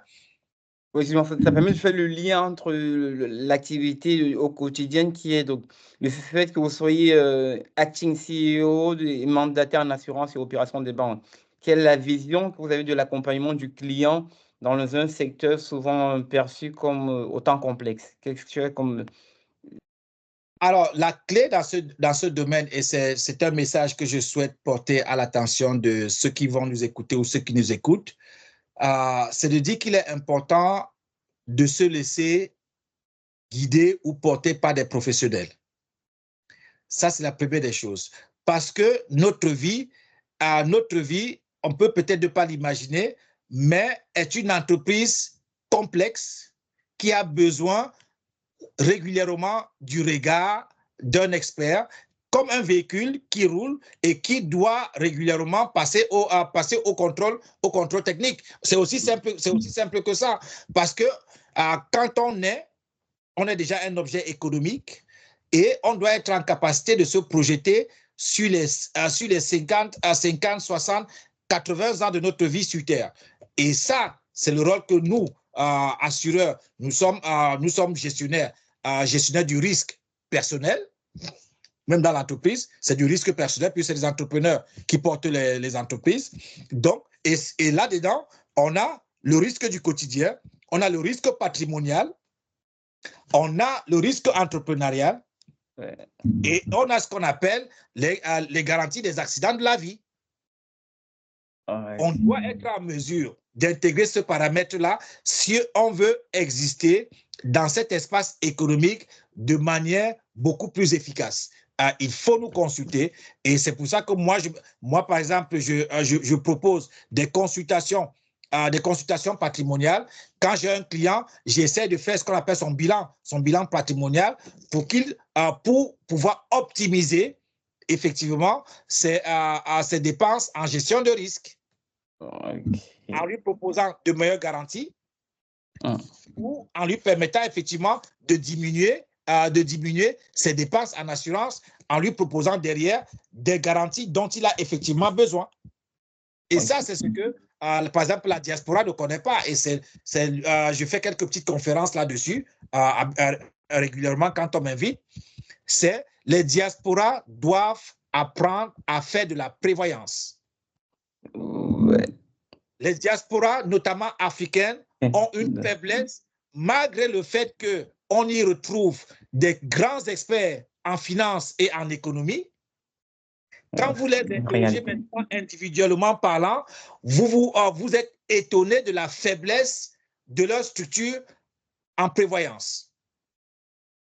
Et c'est un message que j'essaye de porter au sein des diasporas en leur disant, les amis, en vivant aujourd'hui, on doit préparer demain. On doit anticiper sur demain pour ne pas subir les aléas que la vie naturelle nous impose, que le climat nous impose, que l'environnement social et politique nous impose. C'est à nous de prendre une part de ça et de ne pas vivre comme des objets, comme des jouets de la société, mais comme des acteurs de la société. Nous devons être acteurs de la société et pas être des jouets ou des sujets de la société.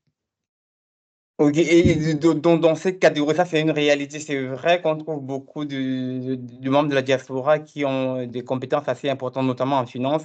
Mais est-ce qu'ils appliquent, est-ce qu'ils ont des couvertures santé, est-ce qu'ils utilisent bien leurs revenus pour constituer un patrimoine? Ça, c'est une belle question. Et quels sont les objectifs, pour vous, les besoins les plus urgents des particuliers, que ce soit pour les particuliers d'une part, des entrepreneurs d'autre part, et des PME en matière d'assurance et de financement?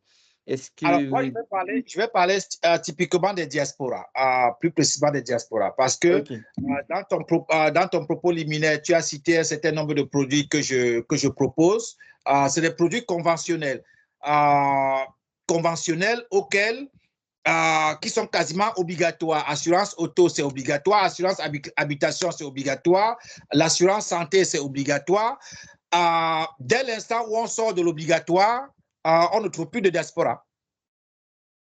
Dès l'instant où on sort de l'obligatoire, on ne trouve plus de diaspora. Moi, je voudrais dire aux diasporas qui peuvent venir me voir pour qu'on mette en place ce qu'on appelle une retraite complémentaire. Les autres le font déjà. Il y a des leviers, mais sauf qu'on ne communique pas là-dessus beaucoup. Et c'est ça qui permet à ce que les gens partent à la retraite ensemble avec un Africain, mais vivent décemment que l'Africain. Parce que pendant toute sa vie professionnelle, il a décidé d'investir sur ce qu'on appelle les plans épargne retraite. Okay. Par exemple, il a décidé d'investir sur l'assurance vie avec versement sous forme de rente. Okay. Et ça, c'est ce que les Africains ne font pas. Les Africains ont une retraite parce qu'on les a obligés à faire une retraite, la retraite de base. Mais dès qu'on parle de retraite complémentaire, il n'y en a pas. Mais vous savez très bien que la retraite de base risque de disparaître d'ici quelques temps. Oui, avec l'inflation, avec le inexorablement. Et d'où la notion que tu as évoquée tout à l'heure, la capitalisation. Ça existe déjà en France. On n'en fait pas la publicité. On fait comme si c'était un crime. Non. La fonction publique le fait déjà. Il y a déjà les caisses de capitalisation. Mais on n'en parle pas beaucoup. Ça existe. Les fonctionnaires l'ont. Okay. Ce n'est pas obligatoire, mais de ton point de vue, en tant qu'expert en assurance, tu penses que c'est vraiment urgent. Ça, c'est un besoin vraiment urgent. C'est vrai que quand on regarde le coût de la vie... Parce que d'ici 15 ans, quand on n'aura plus ce filet social-là, il faudrait que beaucoup de personnes vont tomber dans ce qu'on appelle la précarité extrême, ce qu'on voit aux États-Unis. Et c'est ça qu'il faut anticiper aujourd'hui. Et moi, j'appelle les diasporas aujourd'hui à investir dans ce qu'on appelle la garantie des accidents de la vie. Ça veut dire que tu prends une petite assurance de 15 euros. Si quelque chose t'arrive, un accident de travail t'arrive, machin, oui, on prend en charge toute ta famille au même niveau que comme si tu étais, valide. Alors que si tu ne le fais pas, la sécurité sociale va te donner le minimum et tu vas finir clochardisé, ta famille va t'abandonner. Et c'est ça, donc c'est 15 euros que nos amis, nos frères et sœurs ne savent pas faire. C'est de la prospective, effectivement. Souscris une assurance décès. Une assurance décès, 10-15 euros, ça permet à ce que ta famille n'ait pas à monter, à descendre pour pouvoir préparer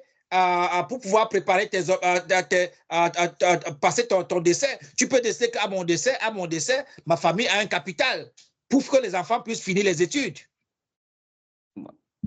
Jusqu'à leurs 25 ans. On prend tout en charge.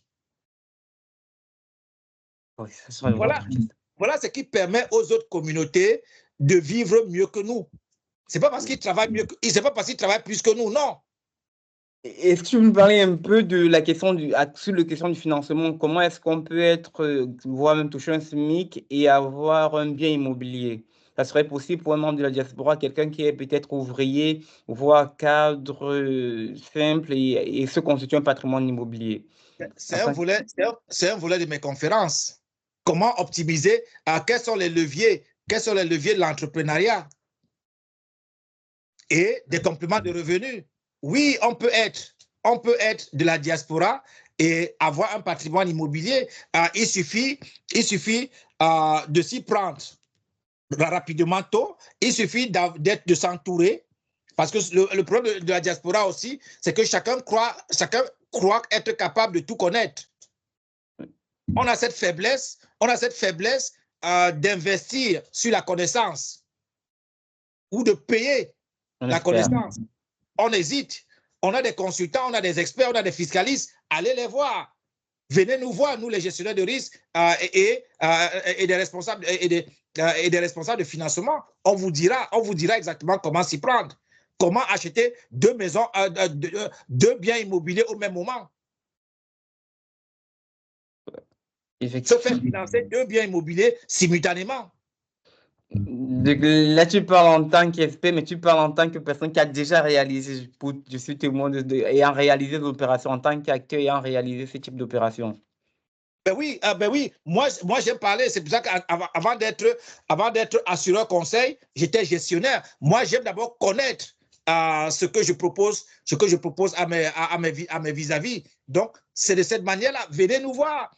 On vous dira comment monter des projets d'investissement immobilier. Et Dieu seul sait qu'il y a tellement de stratégies, des stratégies qui dépendent des profils, et qui dépendent aussi des objectifs de chacun.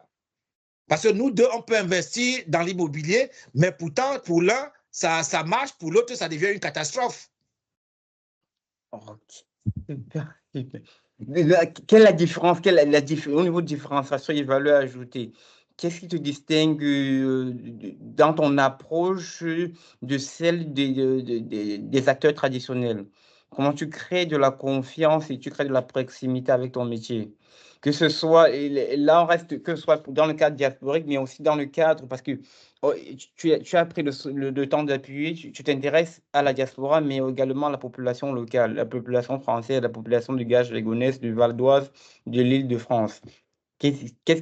Comment tu construis cette approche-là pour qu'ils aient confiance en toi? Qu'est-ce que tu peux leur donner pour faire qu'ils aient davantage confiance en toi? C'est vrai que là, tu es assureur, mais tu es également gestionnaire. Donc, tu as une belle maîtrise de tes produits, des produits que tu proposes, mais comment ton approche que tu peux partager avec nous sur la méthode de M. Gilbert NDP?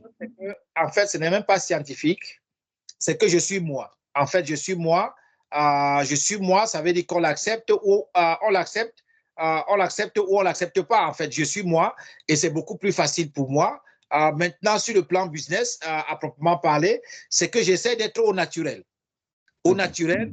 Et pour cela, j'essaie de travailler mon réseau. Je développe mon réseau. C'est ça le secret pour moi. C'est que la multiplicité des activités que je fais, que je mène, concourt effectivement au développement de mon activité de mon activité professionnelle.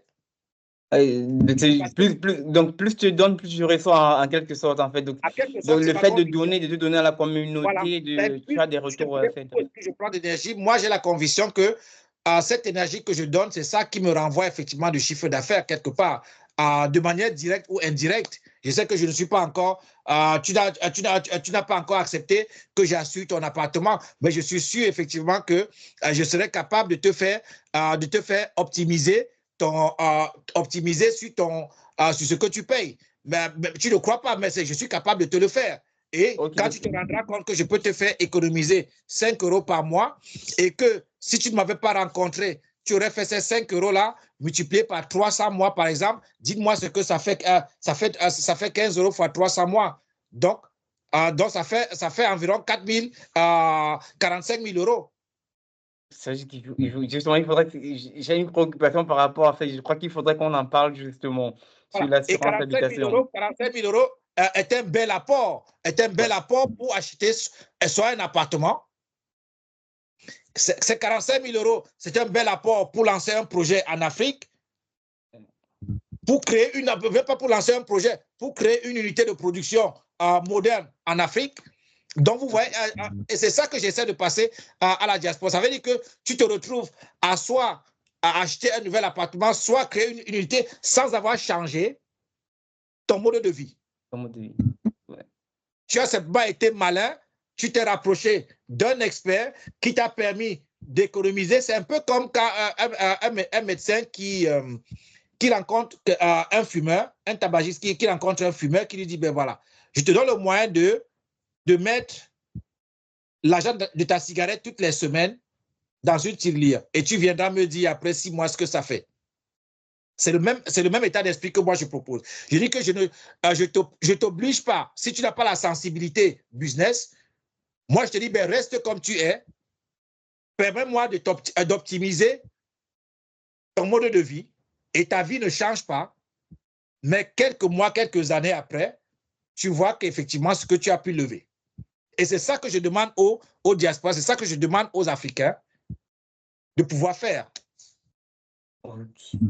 Donc là, nous allons passer la dernière section sur la transmission, sur le leader, la crédibilité internationale. Donc, encore l'expérience internationale, tu penses, pour toi, en termes de, tu as parlé du mentorat, en quoi est-ce que tu penses que ton expérience internationale renforce ta capacité à être mentor pour les membres de la diaspora et d'autres territoires?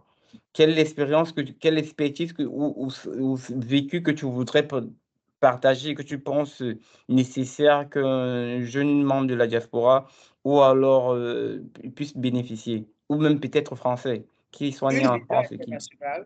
Stéphane, une vision internationale permet de prendre la hauteur. Ouais. Et c'est ça la clé. La clé de ce déploiement international. Moi, je rencontre des agriculteurs à qui je leur dis, ben, ils évoquent des suicides. Ils évoquent des suicides de leurs collègues. Mais quand vous poussez la discussion plus loin, vous vous rendez compte que c'est parce que leur vision s'est limitée à leur bourg, à leur territoire, à leur département. Et les meilleurs, c'est sur leur région. Ils n'ont plus de débouchés, donc ils se suicident.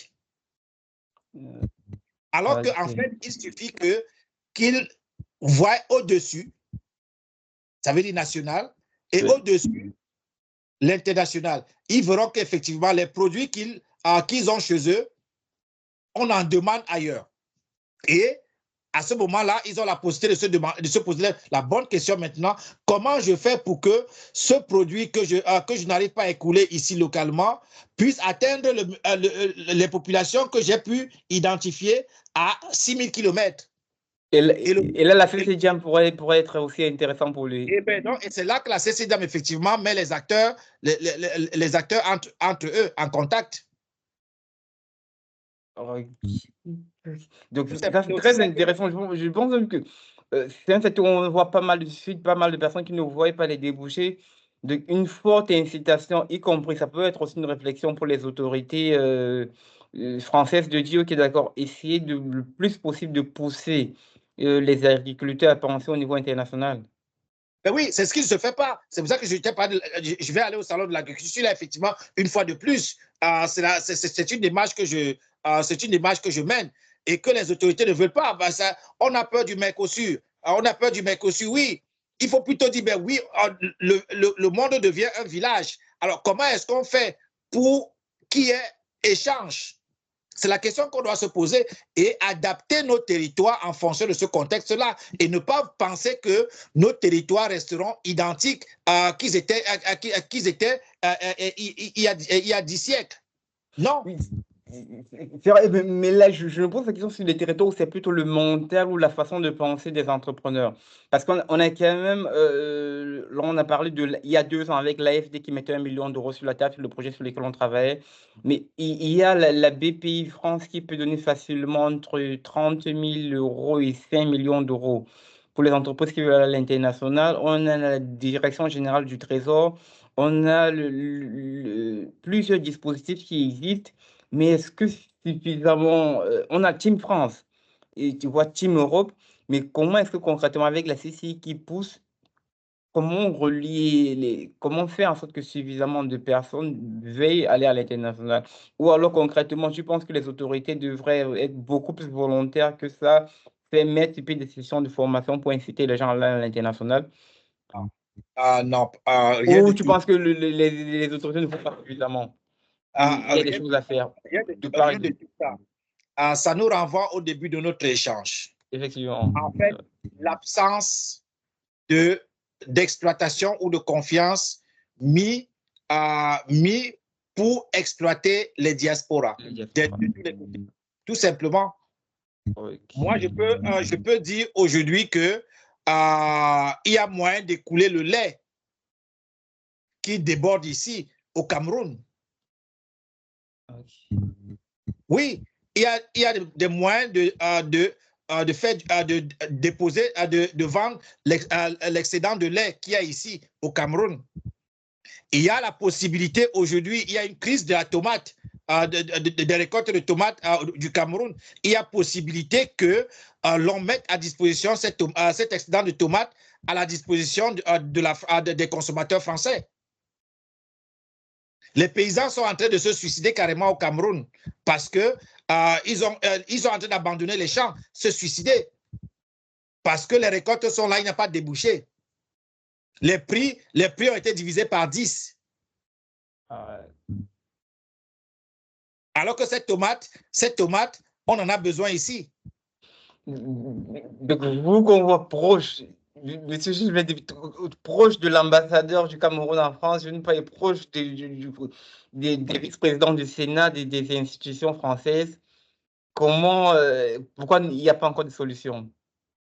Mais c'est ce que je suis en train de dire des deux côtés. Ce manque de volonté de faire confiance à des modestes personnes comme nous sur tous les aspects de la société.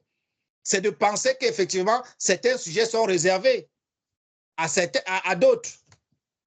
Tout simplement, il suffit qu'ils nous connaissent. Posez-nous la question. Nous, on a cette problématique. Nous, on fait la démarche d'aller vers. Des deux côtés. Mais il n'y a pas cet engouement de dire, ben, les gars, venez partager avec nous, venez implémenter ce que vous avez dit là, ce que vous dites là. Je dis, en ce moment, si on me dit, ben voilà, il nous faut, il y a de la tomate à conditionner. Aujourd'hui, moi, je dis, c'est bon, garantissez-moi le marché, trouvez-moi les gars de la grande distribution qui distribuent et les 5 millions que l'on dit là, donnez-moi juste 1 million, on met en place une unité de transformation et de conservation de ce produit au Cameroun et on prend ces 5 millions-là, on achète ces produits-là, on les transforme et c'est sur le marché. On a acheté à un prix, au prix juste à l'agriculteur.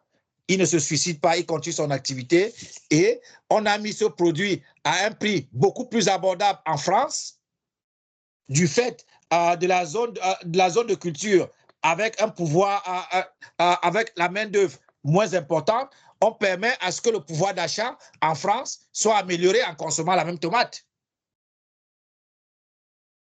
Et, pas mal de choses, de réflexion donc à mener justement. Et là, il peut y avoir échange de culture et faire monter en gamme, y compris, d'une part, l'agriculteur français qui aura des compétences peut-être à partager avec ceux du Cameroun et d'autre part, les agriculteurs camerounais qui pourraient bénéficier, partager aussi leur expérience. Et surtout qu'ils passent un mot de transformation, donc de transformation, création davantage de valeur ajoutée. Je dis les retombées sont illimitées. En valeur, la quantité de valeur est illimitée. Merci infiniment. Avant l'avant-dernière question, c'est quel message pour faire quel message que je pourrais transmettre à un jeune issu de la diaspora qui hésite encore à entreprendre ou à s'engager, que ce soit d'un point de vue politique ou d'un point de vue économique, en créant son entreprise ou historique, qui se dit ok, c'est pas pour moi, je suis issu. Soit je viens d'arriver sur le territoire français, soit je suis issu, je suis né, mais mon père était de la diaspora et donc ça ne m'a pas, je ne peux pas être là comme quelqu'un qui était là peut-être depuis 10 générations. Quelqu'un qu'est-ce que toi tu lui dirais, qui aurait peut-être des compétences, qui se doute de ses compétences, parce qu'il serait membre issu de la diaspora. Quel est le conseil peut-être que tu pourrais donner? Déjà lui dire qu'en fait, il n'a pas d'autre choix que de s'engager sous une forme ou une autre. Donc déjà, je n'ai pas envie de le caresser dans le sens du poil. Je lui dis de toutes les façons, s'il veut s'en sortir, il n'a pas d'autre choix que de s'engager. Et l'engagement est pluridimensionnel, est plurisectoriel. Donc, il est obligé de s'engager. Parce que dès l'instant où il refuse de s'engager, c'est qu'il s'inscrit dans l'isolement. Et on est dans un monde aujourd'hui qui se construit pas des groupes, pas des meutes, pas des constructions collectives. Donc, si tu refuses de t'engager, quel que soit le génie dont tu peux être porteur, tu es condamné à mourir. Parce que le monde avance même avec le moins bon. Ouais. Le monde n'a pas spécialement besoin de l'excellence pour continuer sa progression. On va trouver les bons, on fera avec les bons, on fera avec ce qu'il y a. Donc, si tu penses que tu es excellent et que tu veux t'inscrire dans l'isolement, oui, le monde va continuer de progresser. Et il y a beaucoup de technologies qui n'ont pas encore été inventées. Est-ce que le monde n'existe pas? Le monde continue d'exister. Il y a beaucoup de médicaments qui n'ont pas été inventés, qui n'ont pas encore été trouvés. Est-ce que le monde existe? Le monde continue d'exister. Donc, c'est à nous de nous dire, ben voilà, il faut que je m'engage sur quelque chose, dans un secteur. Donc, c'est le conseil que moi, je peux donner à un gars de la diaspora, c'est de s'engager. Merci. Excusez-moi, la dernière question pour conclure, la dernière question, quel est le mantra avec il faut s'engager avec autant d'énergie et tant d'activité? Quel est le mantra au jour le jour? Tu disais que la résilience est mise à l'épreuve tout le temps, toutes les secondes qu'on s'engage. Quel est le mantra, quel est l'élément que toi tu te répètes au jour le jour pour continuer d'avancer malgré les embûches et les obstacles que tu rencontres? C'est une question de vie ou de mort. Il y va de ma vie. Voilà ce qui me guide tous les jours. Il y va de ma vie. Et dès l'instant où un soldat, n'importe qui se dit, ben voilà, il est confronté à sa vie, forcément il se lève. La difficulté, c'est que les gens ne se rendent pas compte, en fait, que leur immobilisme met en péril leur vie. Leur abandon de l'engagement met en péril leur existence. On n'est pas suffisamment conscient de ça, en fait. Tous les reculades sont des freins à notre existence. Si on a ce maestrat-là, si on a cette conscience-là permanente, effectivement, on trouve l'énergie pour se lever le matin, pour s'engager, pour se décupler sur les 24 heures que le ciel nous accorde. Donc, on retiendra, il va de ma vie. C'est une question de vie ou de mort. On doit avancer. On doit avancer. Merci infiniment, M. Gilbert Dépé, pour votre temps et merci. C'était un réel plaisir de vous avoir pour ce premier numéro de Talk. Merci beaucoup, Stéphane. Et puis, bon courage sur cette nouvelle aventure et que le succès t'attende sur le chemin. Merci infiniment.